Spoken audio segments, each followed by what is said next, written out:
What's up? Welcome back to our live Tuesday night live stream here, episode number 31.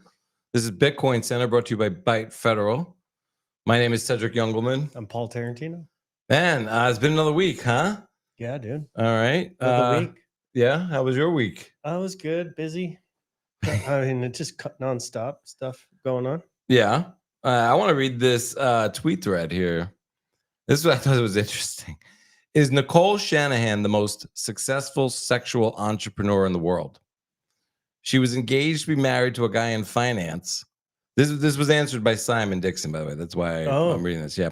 Shanahan then met and began an affair with Google co-founder Sergey Brin, one of the richest men in the world, a month before her wedding at her own bachelorette party. Her husband ends the marriage after finding out. She then marries Brin. This causes all kinds of problems at Google and causes Brin to neglect his work and personal responsibilities. Larry Page, his co-founder, disapproves of the relationship, and this causes much turmoil at the company. Did you know this? No. Her marriage with Brin falls apart when she sleeps with Elon Musk. Shut. One of only a handful of men in the world richer than her husband. Musk publicly begs Brin for forgiveness at a party. Brin is so hurt he sells $336 million in Tesla stock, and his friends stop driving Teslas in solidarity. Brin gives Shanahan $1 billion in the divorce, I guess, according to this guy, to go away. Shanahan uses her money to run for vice president and spread anti-vax conspiracy theories. This is all I get it. Yeah. The RFK movement helps Trump reclaim the White House. Just because of who she was able to sleep with, this woman caused major turmoil at Google, destroyed the friendship of two of the richest men in the world, and plausibly determined the outcome of a presidential election. Just an amazing story, and goes to show how the MAGA movement is like a dream team of apex grifters. You have a reality TV star taking over a major political party, the king of pseudoscience, the biggest influence is able to give the brain-rotted masses what they want. Wow. And the woman who became a billionaire and influential political operative just by sleeping away to the top. That's a little rough. But this is Simon Dixon responds. This is what the dollar is backed by. It's a proof of weapons network. Sex is now a weapon that impacts share prices more than earnings per share. This is what the late stage of an empire's debt cycle looks like. Anything to pump up stocks at the expense of the dollar. Wow. Yeah, I thought that was interesting nuance to sort of the. That's wild. She's decentralizing the tech. Well, right now she's out sort of speaking for, I guess, like tech wives or I saw that. A lot of philanthropy. I mean, she seems super smart, and she was really influential in, I think, RFK's run. Yeah. So I don't know. I don't know. I had no idea. I mean, I didn't know the backstory. I've like generally agreed with everything she has said, but I had no idea that all this was behind all that. No, I had no idea either. That's wild. Yeah. So it's interesting. Wow. Yeah. Well, it's not the worst thing in the world if two tech billionaires aren't buddies. No, I mean, that's kind of common. Yeah. I mean, how many rock stars in a band stay friends over 30, 40 years? Right. Rock stars in a band, baby. All right, well, let's get into the show. This is by BitcoinCenter, brought to you by Byte Federal. Go bank yourself. ATMs, wallets. Point of sale. Use Bitcoin as money. Do it.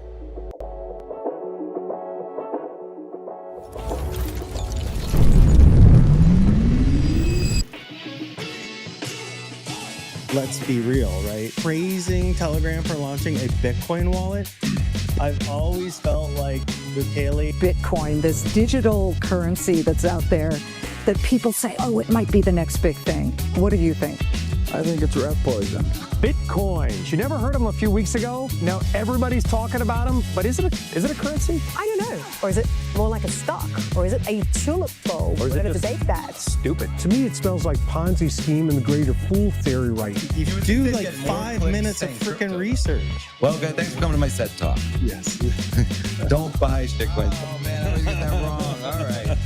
Bitcoin's recent rally. Do you agree? Is crypto finally dead? Go to the next one. Matter of fact, they're kind of in the Ethernet. What are they? There's some rumors that it's this Japanese guy, but others say no, that he's a fake name. It was a pseudonym. I mean, you're literally putting real money onto a system that we don't even know who created it. It will come to a bad ending. Is this the most exciting bull run ever? Not for me. No, it's not.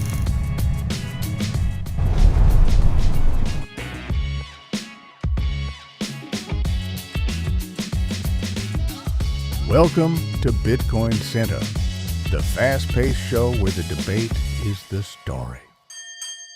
Dude, I just realized you're gonna have to change the intro to the flying RV to like the shed. chicken coop Swamp landing shed. in the backyard. Like, All right, well, Francis, get on it. We're gonna update the intro there. All right, well, let's get into it. The top story of the week: the world's largest corporate Bitcoin holder is now worth less than its Bitcoin. Strategy holds 650,000 Bitcoin, worth 55.9 billion today. Its market cap is only 45 billion and change. Does this officially signal the end of the Bitcoin Treasury company playbook? no. And why not? Or what are you thinking? Like as MNAV goes below 1 on the biggest pioneer in the space. I think you're seeing momentum pile on. You're seeing people trying to really understand these companies. I mean, there's definitely going to be some train wrecks. There's definitely going to be consolidation. There's definitely going to be changes to business models. But it's going to sort itself out. And at the end of the day, Bitcoin will go to all-time highs again, and the FOMO will start again, and MNAVs will expand. Will they go to 5-7 times? Probably not. But I don't think it's You think we get above here. 2? I don't think it's going to stay here. I think there's people that are probably looking at this right now saying, wait a minute, I can buy this at a discount. What about the potential delisting from indexes? Yeah. That's interesting.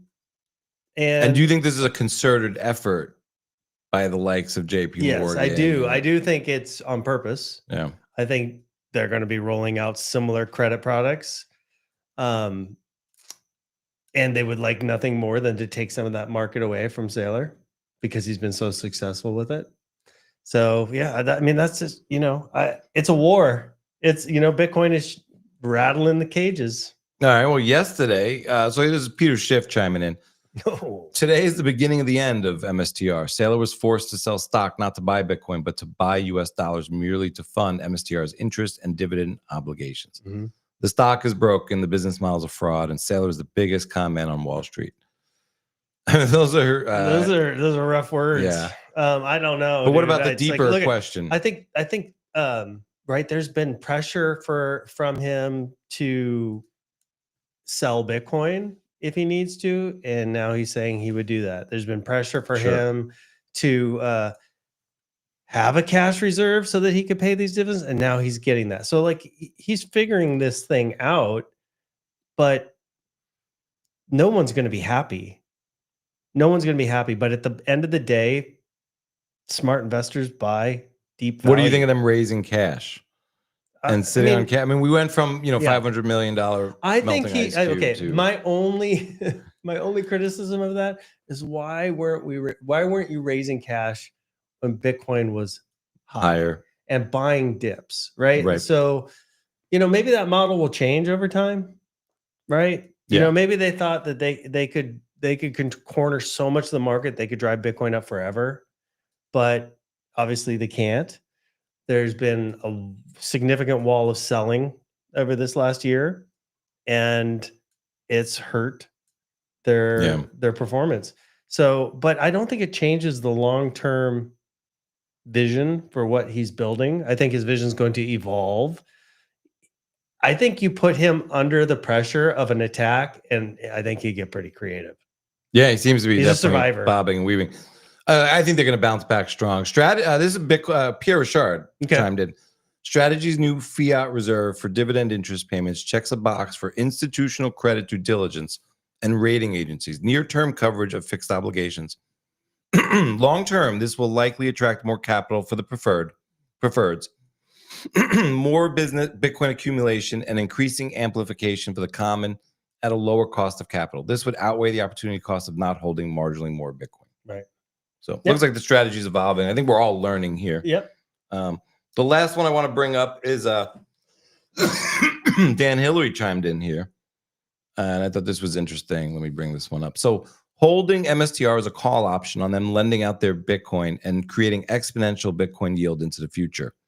The reason MNAV is not able to be sustainably high above 2x is because Bitcoin yield based on current tactics is naturally diminishing. If instead Strategy's Bitcoin stack yielded 4% annually via some form of lending, this would be an exponential Bitcoin yield. Mm-hmm. In a world of PE ratios, there could be a high multiple on this exponential yield and could be a significant catalyst for sustained higher MNAVs. How do you get the MNAV higher? People think we are close. This is Fong Li talking. How do you get the MNAV higher? People think we are a closed-ended fund, but we're an operating company. We should trade at some premium that represents our ability to grow our treasury reserves over time. Over the course of the next year, big real banks are going to offer services. We would consider lending with large banks. Have had a lot of productive conversations with large U.S. banks and are excited to partner with them. Yeah. And that was in response to Fong Li, CEO of Strategy, going on Bloomberg TV today and just referring to the 1.4 billion in US dollar reserves. So, it's an interesting evolving strategy. That would coincide with, like, of course, JP Morgan would want to attack Strategy if they're going to get into that business. Yeah, definitely. Yep. And a lot of other, I think, like-minded allies of theirs. Yep. So let's jump into the next one here. Let's do it. All right. Topic number 2, miners pivot to AI infrastructure. Major miners are now partnering with AI firms. Microsoft's $99.7 billion deal with Iris Energy, Amazon's $5.5 billion deal with Cypher to repurpose high-power mining facilities for AI GPUs. Could this pose a risk to Bitcoin security? No, I don't think this poses a risk. I think this enhances Bitcoin's position in the infrastructure of the country and sort of in power. I want to read more from this article. The future of power integrated AI infrastructure. The convergence of Bitcoin mining and AI infrastructure is reshaping the global energy and tech landscape. By 2026, Bitcoin miners could control over 20 gigawatts of AI-ready power capacity, with companies like herein and CleanSpark leading the charge. This shift is not merely about repurposing hardware; it's about redefining how digital infrastructure interacts with energy systems. So, and I think this is also in response to sort of hash rate going out of control at all-time highs. Bitcoin's price plummeting. The commitments from these AI companies for this power usage, and that's all essentially these companies are doing, selling power, is astronomical. I'm a little suspect on whether they're going to deliver the actual revenue from all these contracts, but I think this makes perfect sense, and I think this integrates AI and Bitcoin a lot, or as it should. And I'm hopeful that Bitcoin will be the thing that kind of bends AI towards truth. I mean, I think it's good for energy production at large, which is going to be good for Bitcoin mining. It's going to be good for the United States in general. Yeah. So I think it's going to lead towards nuclear. Yeah, I do. I agree. All right, let's move on to the next one here. All right, well, let's go talk about Elon some more. Musk, some fundamental currencies, if you will, that are physics-based. So energy is the true currency. This is why I said Bitcoin is based on energy. You can't legislate energy. You can't just pass a law and suddenly have a lot of energy. It's very difficult to generate energy, or especially to harness energy in a useful way to do useful work. So I think that probably we won't have money, and probably we'll just have energy, power generation as the de facto currency. That was a little confounding when he says we're probably not going to have money. I've actually heard this kind of theory before from others, that eventually all money would go away and it would just be energy. But it's hard to fathom. Like, how do you trade? Would you trade Bitcoin? If you're going to trade an energy token, then you're going to be trading Bitcoin. Right. So there's still tokens. There's just So when he says there's not going to be money, at first I'm thinking that he's conflating that with fiat and saying currencies are going to go away.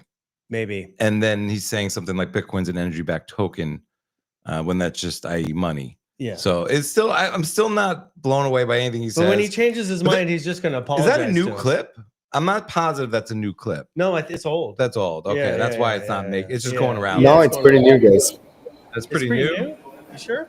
But how come it's making no splash like anytime he's ever mentioned either things like Doge or Bitcoin before? Right. I mean, I don't think it's making as big a noise as it used to.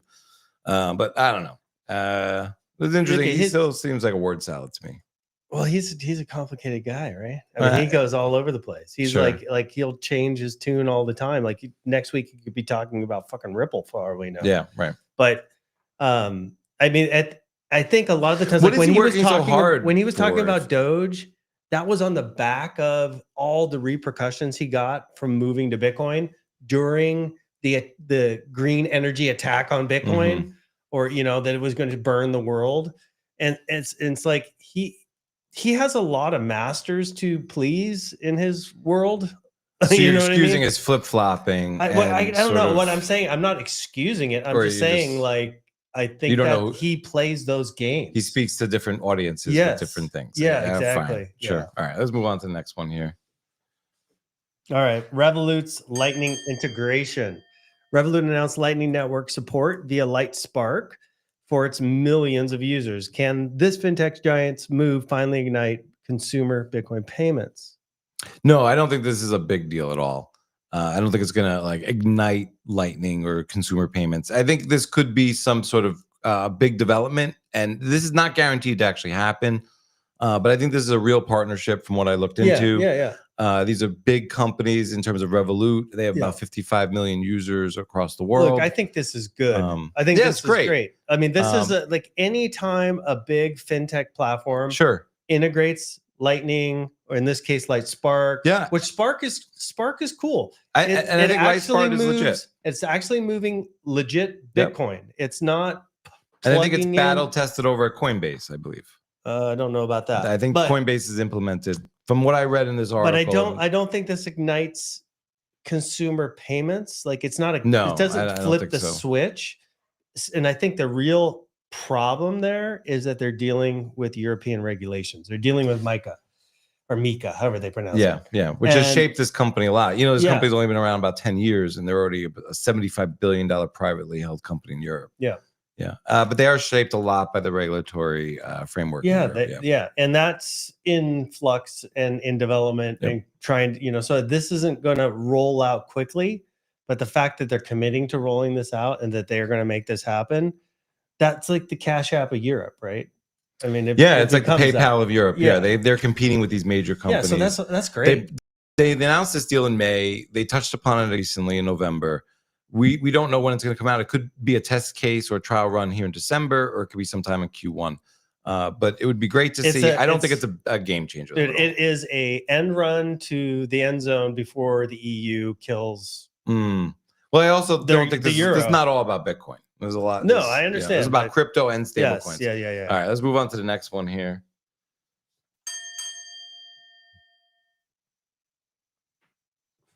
I think we have a clip from Farida Nabarima. Okay. The African Bitcoin Conference kicks off the 4th edition in Africa. As Africa's Bitcoin community gathers in Africa, I can't see, December 3rd to 5th, under the leadership of Togo activist Farida Nabarima.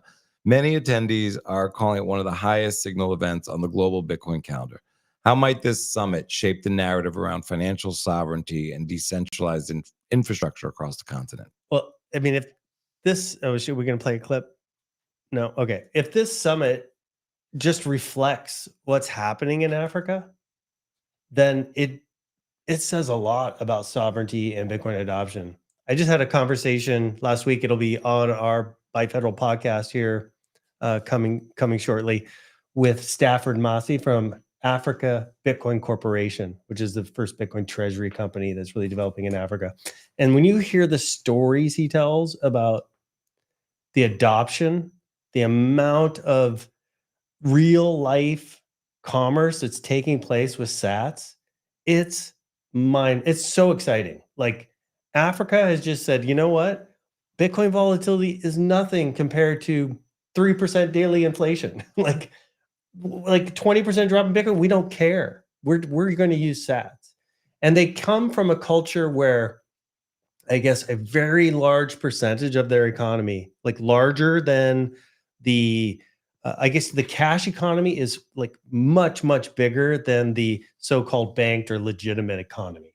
So they come from a culture of banking themselves, where you had somebody in your community that was the human ATM, that was the human bank account, that was your lender. And so they very much have that trust and peer-to-peer system built. And now they have a digital format that goes straight to your phone, and they're adopting it at a massive pace. I mean, it's so exciting. I think what's happening in Africa. What do you think is going to have a bigger impact on Africa than sort of the storing of value and whatever sats they're able to acquire and keep, or is it going to be more using Bitcoin as payment rails and not so much the fees that are saved, but connecting Africans with the rest of the world as entrepreneurs? It's both. It's all the above, but it's starting in this part of the world, right? It's starting as medium of exchange, but that medium of exchange, because it's not devaluing, because it's not inflating away to dust, now they have savings. Now they're able to, fund future growth and future projections and grow their businesses, pursue passions, start things that they never fathomed that they could start. So it's starting there with MOE and moving to store value. We're obviously in the West where we have a banking system that works. We have payments and credit cards and everything that works. Is starting as store value and moving to MOE. But I don't know, man, what's happening in Africa when you start hearing these stories is really cool. Awesome. All right. Well, I'm stoked.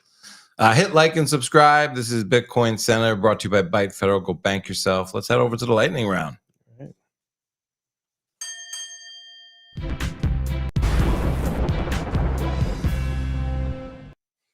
So this is a cool little battle going on here. Stock exchanges versus crypto tokenization. Global stock exchanges, NYSE, NASDAQ, etc., have warned regulators not to let crypto platforms bypass regulatory principles by tokenizing stocks. Is this pushback a savvy defense of investor protection or entrenched finance resisting legitimate blockchain innovation in equities? I think it's actually legitimate pushback. I mean, if these regulations are needed, I think, I don't see what's needed.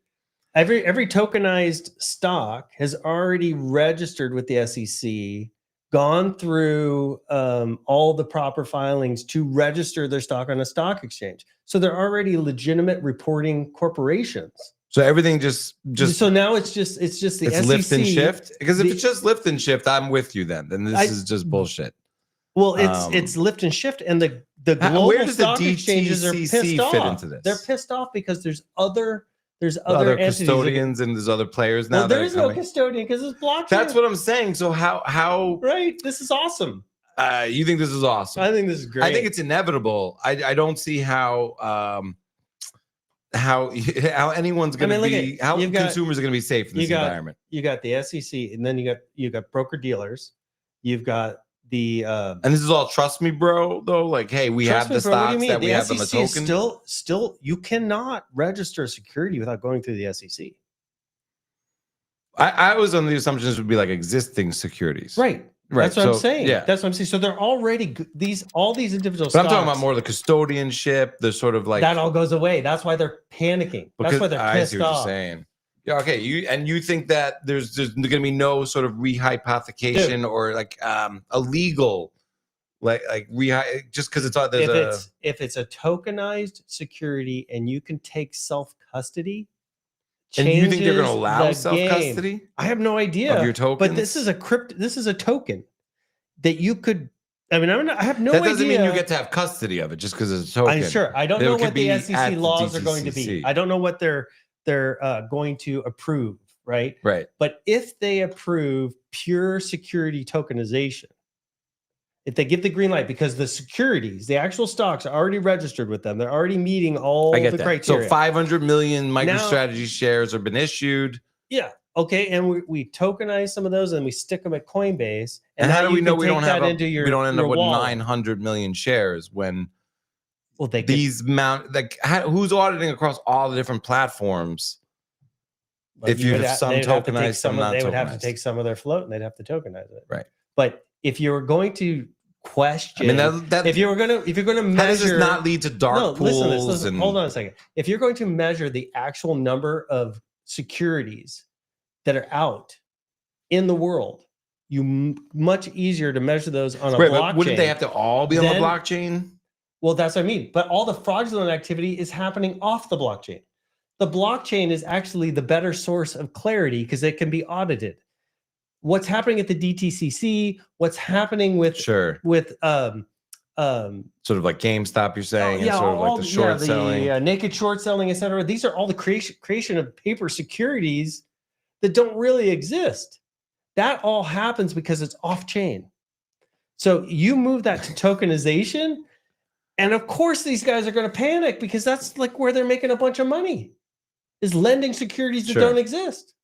But I still think that we have to make sure that we don't issue more tokens than there are securities and more. Right. So how would so that's up to the SEC, right? Right. Well, I think that's where the exchanges are begging them to say, what I'm saying can you is take a look at this and make sure they don't go run wild here? Well, the SEC hasn't done a real great job in the traditional market. Yeah, no, they're not great at doing their job. But. So, I mean, but I think the legacy players are saying at least when I was working at Paine-Webber in the first like major financial crash that I went through, and Dole went through a bankruptcy, and they're like, oh, there's 30% more Dole shares in existence than we knew about. Right. So at least if it's tokenized and on a blockchain, we can audit it. Oh, after 9/11, I was in Bank of New York disaster recovery site. We had stacks, I think, from the DTCC and then stacks from like the banks that made the trades. And we were just trying to match by hand piles. I mean, rooms full. Oh my God. Of books. And we were just doing it by hand. 30 shares here, 30 shares here. Okay. Yeah. Yeah. Wow. To reconcile after 9/11 and all the sort of pausing in the tape. Yeah. All right. Let's move on to the next one. It's going to be interesting. Okay, Cash App's Lightning yield. Block disclosed that its Lightning node operations are earning 9.7%. If corporate Bitcoin services are yielding high returns, is this a breakthrough sign or one-off from optimized routing that won't last? No, I think this is really cool. And I mean, yes, it is related to optimized routing. Sure, it is related to the fact that they have giant nodes and they're running huge volume. But there are other companies out there getting high yields as well. Now, does this last is going to be interesting, right? How much does Spark take over? How much of this starts to move to liquid? There's different. So I guess what I'm saying is I don't think these high of yields last. Yeah. But there will be a yield. Yeah, I agree. And will that be considered the risk-free rate? I mean, that's what we as Bitcoiners kind of anticipate, that this is where this is going. But I mean, it's a payment routing network, right? So in this environment, does it become a risk-free rate? What do you think the risk-free rate would be in this environment? If TradFi, you mean? No, let's say Lightning usage just blossomed. Yeah. And there was enough liquidity to this is the new risk-free rate. Do you think it would be 7-8%? Do you think it would down to 2-3? I have no idea where it's going to go down, but I know it would go down. It would go down because that high of a yield, if it's replicatable over time, will be pursued. But we are in a high interest rate environment. Yeah, but the interest rate, the SOFR rates, Fed rates have nothing to do with this. Right. So, well, do you think they would be related at some point? Meaning this would always come in lower or higher at some point? What would be the relationship over a long period of time at full? This is a pure volume game. These fees are super low. If I was Visa or MasterCard, I'd be going, oh, shit. Yeah, that's interesting. That's interesting, right? Yeah. So I don't know if this, becomes the no risk rate or the whatever you want to call it. But it is a really interesting business model. Other companies will pursue that, and I think the fees will compress. And then once the world wakes up to payments over Lightning, LightSpark, and other L2s, and the benefit and the low cost of that relative to Visa and MasterCard, I think they should be thinking about this. All right, we'll see. All right, let's move on to the next one here. All right, this is interesting. The S&P downgraded Tether. The S&P cut Tether's transparency score to 5, which is their weakest, right? They go 1 is the best, 5 is the worst, over lack of reserve disclosure. What do you think? I think this is part of the sort of the coordinated attack. I mean, this is absurd. I mean, if anything, Tether loaded up on Bitcoin and gold and U.S. Treasuries. So I think this is just sort of more of the battle between the traditional system and Tether. Yeah. So look at there's an administration and a treasury that's saying we want stable coins to go global. We want to sell treasuries via stable coins globally. That means that the banks are going, what's our purpose now? Right. S&P, you should maybe do something about this. Yeah, JP Morgan and step in. I mean, we've seen this before, right? Where we when they downgrade the US debt, we've seen how off these rating agencies can be, right? Like like you don't get downgraded until you're at the bottom of the great financial crisis, right? Like it doesn't take too much time in TradFi to figure out that the rating agencies are a part of the game. Sure. So I just kind of chuckle at this. Yeah, I think it's a nothing burger, but I mean, Tether's trying to fight back. I wonder how much it actually affects their business. I would venture to say at this point, not much, but it's not Tether helpful. sells how much of their stablecoins offshore? Yeah. Do you think anybody offshore buying Tether cares what the S&P thinks? No. No. Yeah. But I think institutionally, this is not. This is just like, you know, don't worry, B of A, JP Morgan, you guys are going to be okay. I got your back. Yeah, I think it's a bunch of that. Yeah. Yeah, we saw that in the great financial crisis. All right, let's go through this next one. Bitcoin Treasury stocks slump. Shares of companies hoarding Bitcoin, you know, for example, MSTR or Marathon have tumbled on the market dip. Is this a healthy de-risking of aggressive balance sheets, or will we start seeing the big fish eating the small fish soon? Yeah, I do think we're going to see mergers. I think we're going to see acquisitions. But I think this is just the market sorting itself out and finding what's going to work and what's not going to work. Finding out, you know, who's when the tide goes out, who's got shorts on and who doesn't, right? So I think this is part of the process. Equities markets go through this all the time. Whenever you get a trend, something that really takes off, and everybody chases it, you're going to get a consolidation. We're going to see the same thing in AI, right? The AI boom, and there's going to be trillions and trillions of dollars of AI transactions. Like they're not like that tide's going to go out on that too. And everyone's going to be like poo-pooing AI.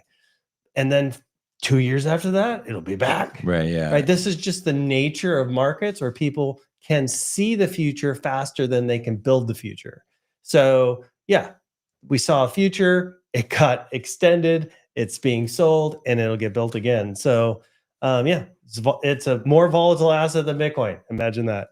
Do you think that Bitcoin treasury companies were sort of diluting and causing a bear market this year by, you know, taking $10 for every $1 was bought, or were they the support all year long, propping up the price this year? That's a good point. How much money that flowed into treasury companies would have instead flowed directly into Bitcoin? Yeah, that'd be. I mean, I don't know the answer to that, but I think it's a great question. Yeah. Because you go stick $100,000 in Bitcoin, it's directly impacting the price. You go stick $100,000 in strategy, and you're getting a fraction of that Bitcoin. Yep. So that's a great point. Yeah, especially with the smaller companies, if you're buying at 5, 10, 15, 20 MNAV. Right. And yeah, I mean, I think a lot of Bitcoiners got burned that way. Metaplanet burned a ton of capital that could have gone straight into Bitcoin. Yeah. Yeah, that's a good point. All right. Moving on.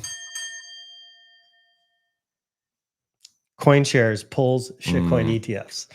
CoinShares abruptly canceled its planned XRP, Sol, and Litecoin ETFs on NASDAQ. Does this retreat signal a pivot? No, they're not going to Bitcoin only. They're still going to come out with some wild stuff and some interesting hybrids, some Bitcoin and sort of like traditional assets merged together, probably in ETFs. And they got a whole slew of things coming for next year. Yeah. I think this was just a reaction to a lack of demand. Yeah, and they thought altcoin season was coming, and they were going to milk it and capitalize on it, and it was here for like a month and then evaporated. So they're going to pull it. They'll reintroduce it if they see an opportunity. Yeah, and I think there's a lot of risk there for them. Shitcoin are going to shitcoin. Yeah, there we go. All right, so Venezuela crypto payments. Venezuela's retail sector predicts crypto will account for 10% of grocery purchases by 2026 amid hyperinflation. What does this mean for the future of Bitcoin in Venezuela? I think that's the low estimate. Especially if the administration I think this is all kicks stable coins. them out. Yeah, sure. It's all stable. I mean, the vast majority is stable coins. Yeah. But I think if our administration has anything to say about it, it'll probably be more like 50% of the grocery bill. It just seems like we're seeding Latin America in stable coins. Oh, 100%. Yeah. I mean, this is the new trading corridor for the United States. You're going to reshore. You're going to reshore to the Americas, not just America. Right. And you're going to get their people to adopt the currency, which is happening, whether the government's like it or not.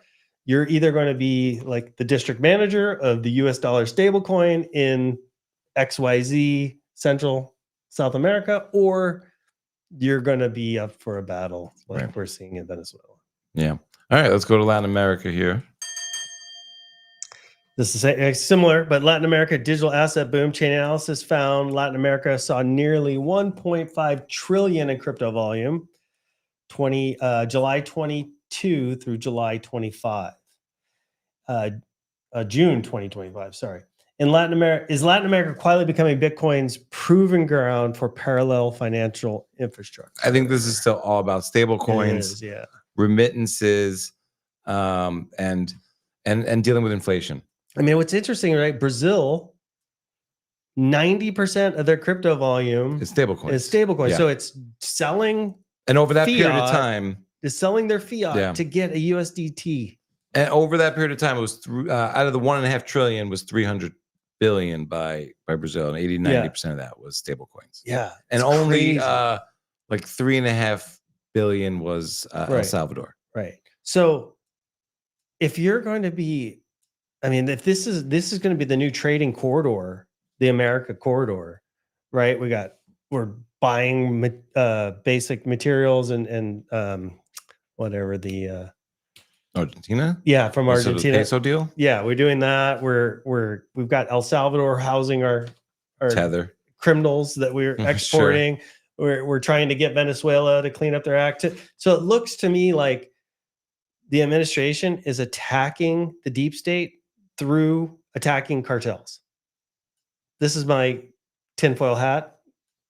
If you're sitting there in the world saying like, how's the deep state getting all their money, and there's a big chunk of it that's against America.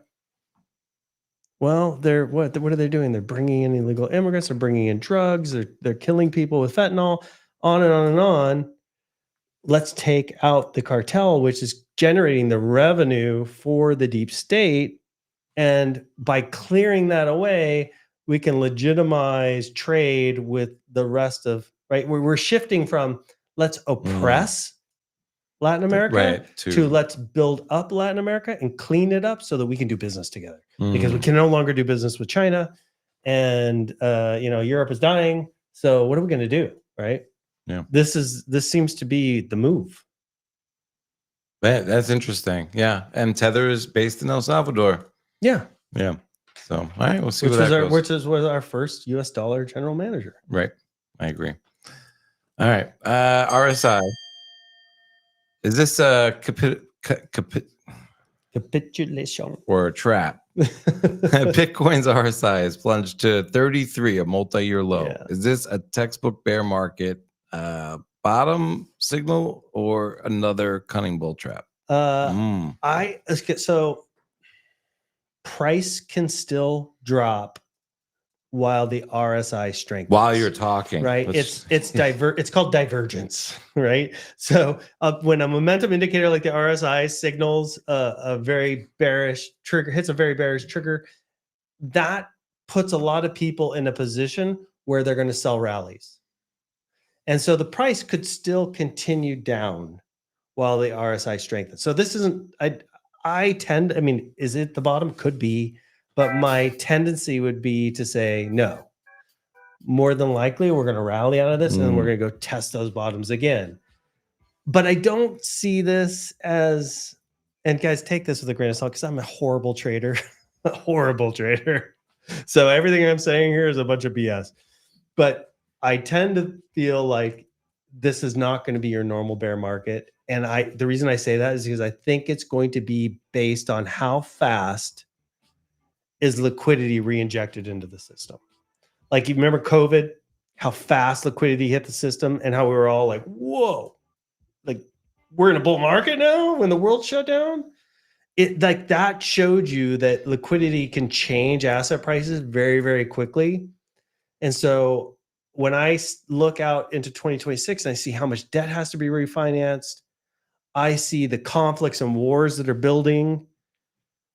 Liquidity is going to be like it's going to be necessary for the Trump administration to make it through the midterms. Yeah. So I think, like, if you could tell me how fast the liquidity was coming, then I would be like able to tell you when I think the bear market's going to be over. But I don't see it being like a normal 4-year cycle bear market. No, I don't really believe in cycles. Yeah. I think it's been correlation, but I don't think we're in a bear market. Actually, I mean, I think as much as we've been in a bear market, I don't think that this is the beginning of a longer sort of crypto freeze here. But Ben Workman wrote, long leverage gets flushed from the Binance exploit.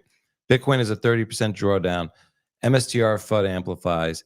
Banks start marketing structured Bitcoin notes. Vanguard opens Bitcoin ETF access. QTNs. Now, I don't know if you believe in coincidence or not, but wow, what timing TradeFi has. Yeah. I mean, on the day Vanguard opened up, sort of the ETFs, 8% up. Right. This is after sort of the JP Morgan attack, the S&P attack on Tether, on MSTR, on and on. So, yeah.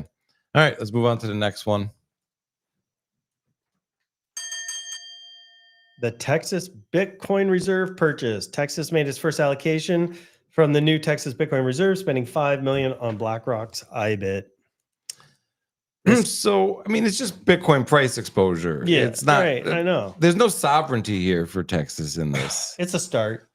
I mean, I don't know how a state would hold Bitcoin in a sovereign manner, but this is not. How fast will these states turn if somebody's Bitcoin reserve gets confiscated through IBIT? Sure. I mean, I don't know. Like, well, how hard is it for?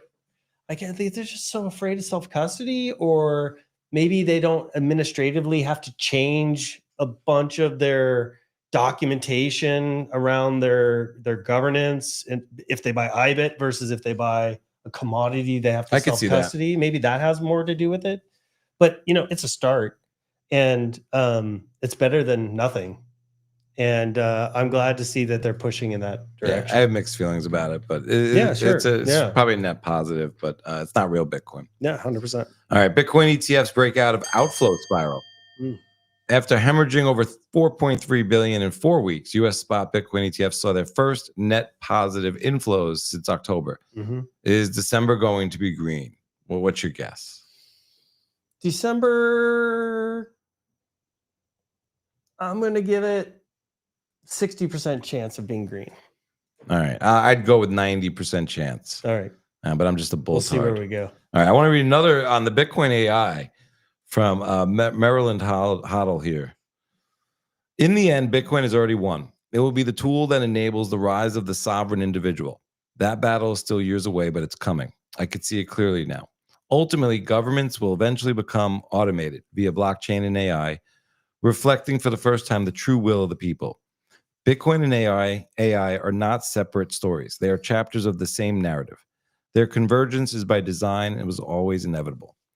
Bitcoin will reintroduce truth into the fabric of society, becoming the force function that drives a moral and ethical realignment. AI will serve as the productive and scientific miracle that demonetizes nearly all forms of monetary value.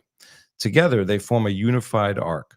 Bitcoin as the anchor of truth, AI as the engine of abundance. Let fiat minds play fiat games. My message, stack sats into cold storage and heat up some popcorn because things are about to get very interesting. Very interesting.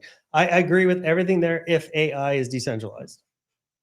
Do you think it will be? I don't know. If it's not, I think AI becomes the Vatican Library of Knowledge. What does that mean? The Vatican Library has all these ancient books and ancient knowledge that nobody's ever been able to read. So it becomes this, like, we collect all the information, we know everything, and then we only unlock what we want you to know. And you could see that today, right? When if you know a lot about a specific topic and you talk to ChatGPT about that topic, you'll instantly realize that this thing is just pandering to me. And you have to keep going, no, you're wrong. You're wrong. This is this. And they go, oh yeah. And chat people go, you were right. That's very intelligent of you, Cedric, to point that out to me.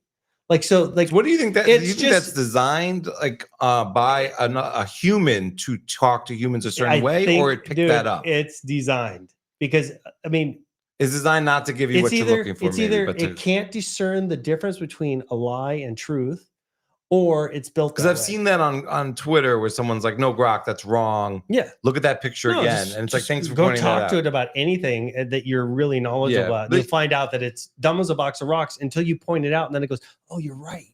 I thought a little bit more about that." And then, but it panders to you. So if you're not smarter about the conversation that you're having with it, it's real easy to think that you're being told the truth, but you have to assume. And I think the idea is most people are going to get dumbed down by it and not think for themselves and take it all as sort of like. Well, and if you can trap if you can get people to rely on it and you can aggregate all valuable information that's truthful and only spit out what the end user is willing to accept. Yeah, that's fucked up. So if it's decentralized and really smart people are building specific agents around specific topics to make sure that it really knows the truth about a specific topic, and those agents get decentralized, and then those agents start communicating to each other, then truth will be spread and it'll be aligned with Bitcoin. But right now, I kind of see it like the Vatican Library. Do you think these AI things are alive? No. It's a large language model. It's not alive. All right. No. Some people think. Yeah, no. They're delusional. All right. Do you think? Do you think? Like or I'm delusional. Do you think that could be true? Like a potential to be like the most negative force in sort of human existence? No, I don't think. I don't think that's the way the world works. When things get really negative, a good like a good and powerful version arises that will offset it. I think that's just human nature. Good and evil, black and white, yin and yang. It's like we need the threat of an AI overlord to do the right thing. Otherwise, we just kind of passively go, yeah, this is great. Right? You need the threat of a failed. Like Africa had a failed financial system. A failed financial system. Like they couldn't get banking. Their currencies, like it had to get so bad that they just rapidly adopt Bitcoin. Like that's the way humanity works. That's why I always say nothing gets fixed until it's broken. Because if you really view the way humanity reacts to things, it takes imminent threat to create action to offset it. Yeah. So I mean, maybe we are going to have like, we'll start with the AI overlord and all the oppression that creates, and then people will steal the open source it and start creating the alternative. Right. So I think in the end, it's a win, but it depends on where you're at in the cycle, right? Yeah. But I don't see AI and Bitcoin. I think AI will use Bitcoin, but I don't see them aligned for truth. Bitcoin, definitely. Nice. I hear you. All right. Well, cool. Francis, do we have any comments or questions? Nothing tonight, boys. All right. Sounds good. Well, gents. if you guys are enjoying the show, hit like and subscribe. We'll see you every Tuesday at 8 p.m. Eastern. This is BitcoinCenter, brought to you by Byte Federal. Go bank yourself. You got the point of sale. Hopefully, like the price of Bitcoin goes back up so we can get the RV back, or no, we're staying in here. All right. We're going to do it up and stay in the swamp shed here. The chicken coop.